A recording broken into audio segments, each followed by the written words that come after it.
Me odio. Me odio por no ser suficiente, por siempre hacer todo mal, por no ser la persona que los demás esperan que sea. Me odio por no saber qué hacer con mi vida, por compararme con los demás y sentir que siempre pierdo.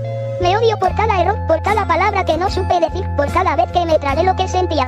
Me odio porque, a veces, siento que a nadie le importo, porque por más que intente, nada parece cambiar. Y lo peor es que sé que no debería pensar así, pero no puedo evitarlo. No puedo apagar esta voz en mi cabeza que me dice, una y otra vez, que nunca voy a ser suficiente para nadie ni para mí mismo.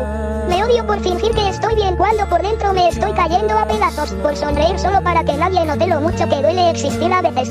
Me odio por necesitar tanto y recibir tan poco, por darlo todo y aún así sentirme vacío. Y aunque intento convencerme de que las cosas van a mejorar, que van a ser distintas, a veces simplemente no puedo creerlo.